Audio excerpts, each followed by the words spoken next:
बिस्मिल्लाहिर्रहमानिर्रहीम अस्सलामुअलैकुम। Welcome back to my channel kitchen with Nargis. उम्मीद करती हूँ अल्लाह के फजलो करम से आप सब खैरियत से होंगे। आज किचन विद नरगिस आपके लिए लाई है क्रिस्पी पकोड़े, वो भी बस और बस 5 मिनट में तैयार। जी रेसिपी आपको पसंद है तो प्लीज़ मेरे चैनल को सब्सक्राइब करें, लाइक करें, शेयर करें और कमेंट करें। जी हम स्टार्ट करते हैं रेसिपी। यहाँ पे मैंने 2 से 3 लिए थे तकरीबन आलू, उसको मैंने ग्रेट कर लिया है। 3 से 4 हम टेबल स्पून लेंगे कॉर्नफ्लोर के और 2 टेबल स्पून मैंने लिया है मैदा।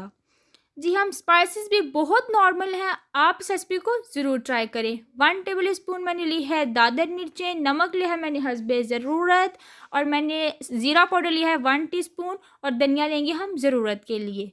जी देखिए यहाँ मैंने कॉर्नफ्लोर ऐड कर दिया है। इसके बाद जो मेरे पास मैदा था वो मैं इसमें ऐड कर दूंगी।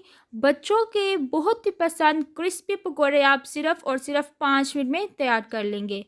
जी देखिए ये मैंने कॉर्नफ्लोर और जो मैदा ऐड कर दिया। अब जो मेरे पास स्पाइसेस है वो इसमें मैं ऐड कर रही हूँ। जी ऐड करने के बाद आप इसको अच्छे तरीके से मिक्स कर लें। ये देखिए धनिया भी मैंने इसमें ऐड कर दिया है। अब हम इसको अच्छे तरीके से मिक्स कर लेंगे। हाँ जी, मैंने पानी इसमें बिल्कुल ऐड नहीं किया क्योंकि आलू को मैंने पानी में भिगो के रखा हुआ था। अगर आपको पानी की ज़रूरत पड़े तो आप इसमें थोड़ा सा ऐड कर लें। जी मिक्सर तैयार हो गया। ध्यान रखिए जब पकोड़े आप फ्राई करें तो ऑयल को पहले अच्छी तरीके से गर्म कर लें। ऑयल यहाँ पे गर्म हो गया। मैं हाथ की मदद से पकोड़े हैं वो इसमें ऐड कर रही हूँ। 5 मिनट में तैयार होने वाले क्रिस्पी पकोड़े किचन विद नरगिस में बन रहे हैं। आप इस रेसिपी को ज़रूर ट्राई करें।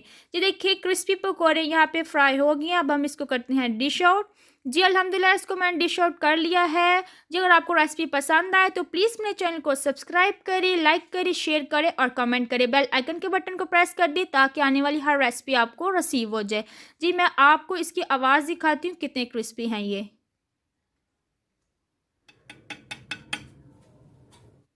जी खुदा हाफिज़, मुझे दुआओं में याद रखिएगा।